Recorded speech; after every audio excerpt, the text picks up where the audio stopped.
Welcome to LMU Community TV News. I'm Allison Barnett. Thanks for joining us. Let's take a look at the stories we have for you today. One man is dead after police say he was stabbed inside his home. WVLT in Knoxville reports 30-year-old Billy Ray Parton Jr. was found inside his South Cumberland home with a stab wound to his chest. Police say Parton and Lindsay Craw were in the home at the time of the incident. Parton was transported to Tenova Hospital in La Follette, where he later died due to his injuries. The investigation is still ongoing. Highway 33 in Tazewell will be a little safer to travel thanks to a new traffic light. The new light is located in the area near Cat Daddy's and KFC. A 2013 safety report states there have been a total of 80 crashes in that area from 2007 to 2009. Preliminary planning for the project started in 2012. The project is a joint venture between the City of Tazewell and the Tennessee Department of Transportation. The project cost $433,000 to complete and qualifies for Hazard Elimination Safety Program funds because of the high frequency of crashes in the area. Mark Nagy with TDOT says the signal at this location should reduce angle-type crashes, which are generally the most severe type at intersections. No estimate was given for when the lights will be fully operational.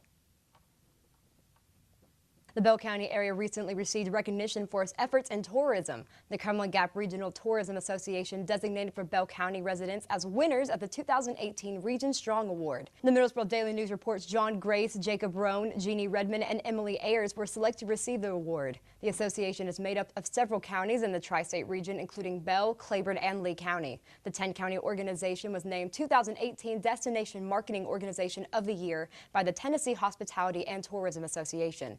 The organization was first organized and chartered to promote the region and small businesses within the region. The Middlesboro community lined the streets of Cumberland Avenue on Saturday for the annual Christmas parade. Christmas-themed floats were displayed between the 15th and 21st Street, with several stopping near Fountain Square to give short performances. The late Greg Page was recognized as the Grand Marshal with his brother Mel Page in attendance. Stella Parton was also in attendance for the event. Now let's take a look at your community calendar of events coming up over the next couple of weeks. County Library will be held on December 15th at 11 a.m. Enjoy your story time, snacks, and more fun. You can also meet and greet with Santa, who will be on hand. Santa Claus is also coming to the Harrogate Book Station on December 15th from noon to 2 p.m. Ages 3 to 12 are invited. Games, snacks, and crafts will be on Santa's agenda. Now to look at your community calendar. We're now moving on to your LMU Community TV News 5-day weather forecast. Tuesday morning will be sunny with a high of 18 degrees. As the day progresses, the temperature will reach a high of 42. Looking at your 3-day planner, Wednesday will have some clouds in the morning, and then in the afternoon, the sun rays will shine through and the high will be 41 degrees. Thursday will be cloudy with a high of 46 and a 20% chance of rain. Moving to your 5-day, Friday will have a 90% chance of rain with a high of 45. Saturday will also have an 80% chance of rain and a high of 44. Now is a quick preview of your 5-day forecast, but stay with us. That's coming up after the break. Brandon Burke will be bringing you your sports report right here on LMU Community TV News. Hi, I'm Dr. Shields, and I'm a physician and the medical director at LMU Medical Clinics. This is a brief announcement about keeping LMU and you healthy during the upcoming flu season. Influenza, or flu for short, is a virus that causes fever, body aches, and upper respiratory symptoms like cough, runny nose, and sore throat. It is transmitted through the air and can even be spread on objects touched by someone who has the flu. The virus spreads easily from person to person and is most active from October through March. There are 3 things you can do to prevent becoming ill with the flu. First, get vaccinated. The most effective way of preventing the flu is to get the flu vaccine every year. The vaccine does not give you the flu or make you sick. The vaccine may not be 100% effective, however, it does offer significant protection and lessen the symptoms should you get the flu. The CDC recommends everyone 6 months and older be vaccinated before the flu season begins. Number 2, wash your hands. Stop the spread of germs and protect yourself with frequent hand washing with soap or alcohol-based hand sanitizer. And third, if you are sick, stay home. Should you become ill with flu-like symptoms of fever, sore throat, cough, limit your contact with others. Schedule an appointment as soon as possible with LMU Medical Clinic or your healthcare provider. There are antivirals that may be indicated if started within 48 hours of symptoms. Stay home until you are fever-free for 24 hours without over-the-counter medications like Motrin or Tylenol. I'm Dr. Shields, and this has been a brief announcement about keeping LMU and you healthy during the upcoming flu season. What do we know about learning? It takes place beyond the pages of a book.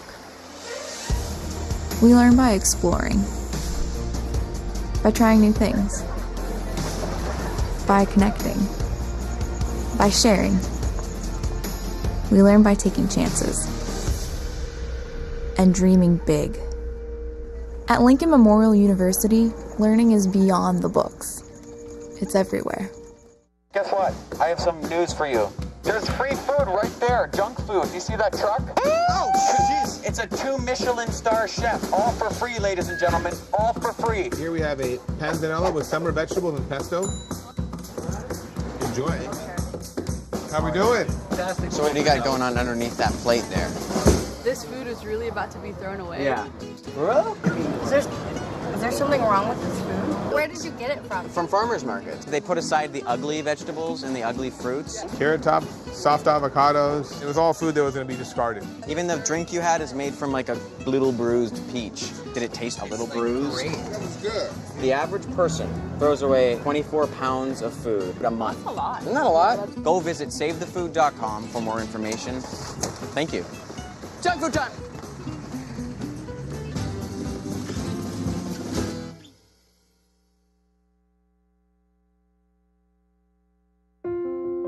I love taking care of my mom. It wasn't easy at first. She learned how to better communicate her needs. And you learned how to not ignore yours. I discovered how to make healthier meals. And I discovered how much I enjoyed them. Becoming a caregiver is a learning experience for everyone. Find articles, tips, and tools from experts and others who have been in your place. The Caregiving Resource Center at aarp.org/caregiving. Welcome back. With a Queen City-sized snowstorm on the way in Charlotte, North Carolina over the weekend, the Lincoln Memorial basketball teams made a treacherous trip to Queen's University for a crucial South Atlantic Conference doubleheader on Saturday. And although the afternoon would not end well, the Lady Rail Splitters began the day by picking up their second victory in a row, charging from behind to knock off the Royals 82-78. Heading to the Levine Center white hot after a 10-point triumph over Coker in their last outing exactly 1 week prior, Lincoln Memorial achieved something they had not yet done 7 games into the season, and that is string together consecutive wins, boosted to their second conference win in 3 tries thanks to a terrific performance from long distance. The Royals were more than up for the task, despite having not gotten out of the box yet in sack play, shooting nearly 43% for the entire contest, although the Lady Rail Splitters were simply better on the offensive end, reaching a 48% mark for the entire 40 minutes, which included a 50% clip in the second half on their way to 10 made buckets from three-point land. Able to knock down close to 60% of their attempts from beyond the arc on Saturday, LMU's balanced attack was led by senior Rachel Griffith, who tied a career best in the points department with 22, while making 5 of 8 field goal tries. Not far behind the upperclassmen was redshirt freshman Sydney Newsom, the Moorestown native, hitting a 15-point total, followed closely by tremendous bench play from Deja Maxwell and Maggie Jackamzook, who added 14 and 13 points respectively, part of LMU's 37-point addition from their second unit. Winning a tight battle on the boards by a 38-35 margin, the Lady Rail Splitters overcame a worrisome 27 turnovers by making it count from the three-point arc, a 7-point third-quarter advantage, providing all the cushion the visitors would needed to lead the defense, do the damage in the final frame. Able to surmount a bruising 4-point victory in a hostile environment and avoid freezing in the cold temperatures against the Royals, Lincoln Memorial improves to 4-3 as a whole, along with a 2-1 conference resume, quickly back in action on Tuesday outside of league action, facing once rival Tennessee Wesleyan at 6 o'clock p.m. from Tex Turner Arena. Taking on the Bulldogs for only the second time since LMU joined the NCAA in 1990. You can log on to www.lmurailsplitters.com on Tuesday evening to catch live video from Harrogate as Lincoln Memorial aims for their 3rd win in a row, fresh off of a momentum builder in Charlotte. And while the Lady Rail Splitters were able to overcome adversity and build some steam in the wee stages of the school's Christmas break, the same could not be said for the LMU men's basketball squad, unable to reach their hopeful dose of revenge against the 16th ranked Royals of Queens, falling spectacularly on the road 90-62. Thanks to a 4-game winning streak that included the opening 2 meetings inside of South Atlantic Conference play, the Rail Splitters were sizzling as they anticipated Saturday's bout with the Royals, seeking payback from their Southeast Regional Championship upset in Harrogate that Queens dished out last March, ending one of LMU's most historic seasons prematurely. With 9 long months to think about Queens' postseason shocker in a Sweet 16 NCAA tournament rematch, last weekend's heavyweight showdown did not live up to the hype. The Rail Splitters blasted almost from the outset, seeing their 36-game SAC regular season winning streak go by the wayside. In part 1 of this season's ever-growing rivalry, it was the Royals who were scorching in the midst of the snowfall, shooting nearly 51% for the entire matchup, while LMU could not keep up, posting a 37% clip from the field, only a 33% standing in the second half when the deficit kept getting larger. Out-rebounding the Rail Splitters 38-27, while leading by as many as 33, Lincoln Memorial's spirits spiraled once the game went out of hand, going a dismal 22% in three-point attempts, which included a 1-for-13 stretch over the final 20 minutes. Only able to manage 10 team assists while coughing up the ball 18 times in the lopsided loss. Seemingly nothing went in the visitors' favor over the weekend, with the story being just the opposite for the nationally ranked Royals.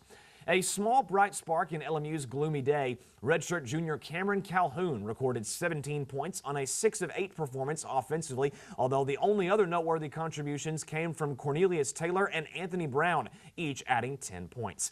The result is the program's largest margin of defeat since a 29-point loss against Wingate in February 2008, meaning that Saturday's 28-point L to Queens is the highest number that LMU has been bested by since head coach Josh Schertz took over the program in the summer of '08, over an entire decade ago. As a matter of fact, the Royals' drubbing over the Splitters is just the 3rd time in Schertz's tenure that the school has lost by at least 20 points, marking the Blue and Gray's first conference regular season loss since January of 2017, a 2-point overtime decision that also came at the hands of Queens. Dropping to 5-3 overall with a now 2-1 SAC record, the Rail Splitters will try to forget about Saturday's stinger to the Royals when they stay on the road this coming Wednesday, battling the Trojans of Anderson in South Carolina at 7:30 p.m., 24 hours after the Ladies Club faces Tennessee Wesleyan. You can find more details regarding LMU's catastrophic loss in the Queen City by visiting LMURailsplitters.com. And Lincoln Memorial's SAC Hoops 2-parter in Charlotte wasn't the only headline from this past weekend, as the university's indoor track and field program kept on chugging to their second and final event of the calendar year, sending 3 athletes to Allendale, Michigan on Friday for the GVSU Holiday Open. It was a fantastic beginning to the 2018-19 campaign the previous weekend in Roanoke, Virginia, and in the second go-around, LMU did not disappoint again, concluding the first half of the indoor stretch on a major high note.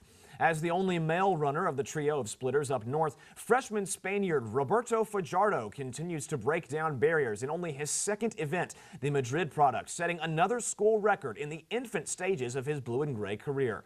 At the Bast Krieger Invitational 6 days earlier, Fajardo reset the program record in the 600-meter race. And in Allendale on Friday, the freshman tossed another record out the window, posting the fastest 800-meter time in school history with an official mark of 1 minute and 57 seconds, beating out an over 3-year-old record, which was held by Jonathan Conley.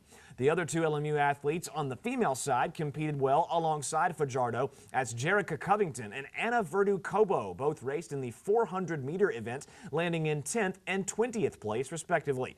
Covington, a sophomore from Lexington, South Carolina, finished just seconds away from breaking another school record with a time of exactly 1 minute, while Verdu-Cobo, another sophomore and another Spaniard hailing from Valencia, finished just 2 seconds behind. Fajardo, Covington, and Verdu-Cobo send Lincoln Memorial into the Christmas break with high expectations for the second portion of the indoor track and field schedule, which gets underway on the weekend of January 11th in Johnson City, Tennessee, preparing for the ETSU Invitational.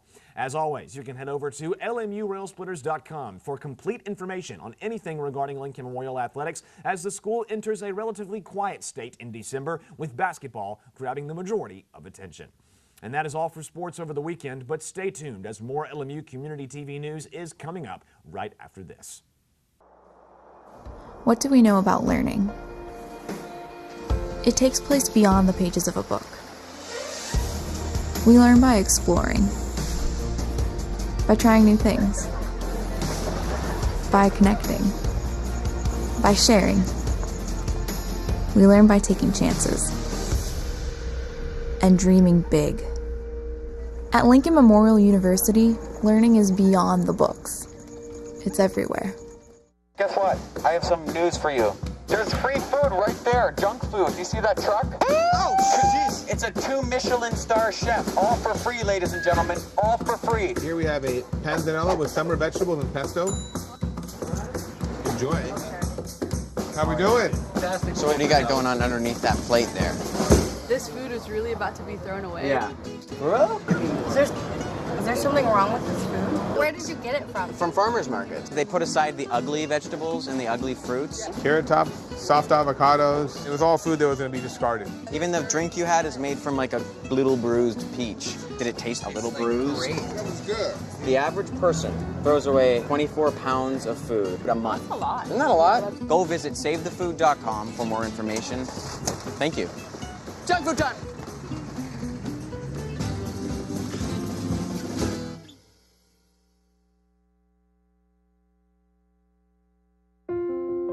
I love taking care of my mom. It wasn't easy at first. She learned how to better communicate her needs. And you learned how to not ignore yours. I discovered how to make healthier meals. And I discovered how much I enjoyed them.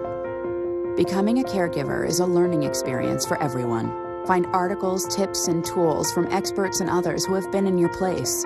The Caregiving Resource Center at aarp.org/caregiving. Thanks for watching LMU Community TV News. I'm Allison Barnett, and have a great evening.